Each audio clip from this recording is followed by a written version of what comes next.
Indian ओशनको बीचमा एउटा यस्तो सानो टापु छ जुन आजसम्म पनि बाहिरी संसारसँग लगभग पूर्ण रूपमा टाढा छ। त्यो हो नर्थ सेन्टिनल आइल्यान्ड। यो टापु भारतको अन्डमान द्वीप समूहभित्र पर्छ, तर यहाँ बस्ने सेन्टिनेलिज समुदायको बाहिरी दुनियाँसँग कुनै सामान्य सम्बन्ध, कुनै आधुनिक सम्पर्क र कुनै खुला लिङ्क छैन। न यहाँ बाहिरका मानिसहरू सजिलै जान सक्छन्, न यहाँका मानिसहरू बाहिरी संसारसँग जोडिएका छन्।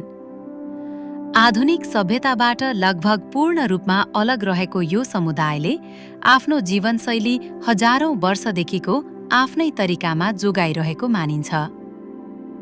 नर्थ सेन्टिनेल आइल्यान्डको सबैभन्दा रोचक कुरा यसको रहस्य मात्र होइन, यसको पूर्ण अलगाव हो।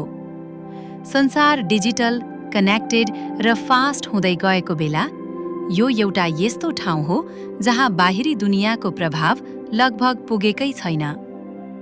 यही कारणले नर्थ सेन्टिनेल आइल्यान्डलाई संसारकै सबैभन्दा आइसोलेटेड ठाउँहरूमध्ये एक मानिन्छ।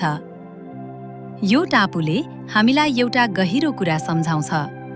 पृथ्वीमा अझै पनि यस्ता समुदायहरू छन् जसको संसार उनीहरूको आफ्नै सीमाभित्र पूर्ण छ र जसलाई टाढाबाट सम्मान गर्नु नै सबैभन्दा सही तरिका हो।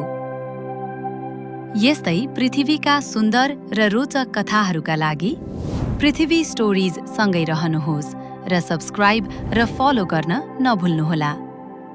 फुल भिडियो हेर्नका लागि हाम्रो युट्युब च्यानलमा गएर हेर्न सक्नुहुन्छ।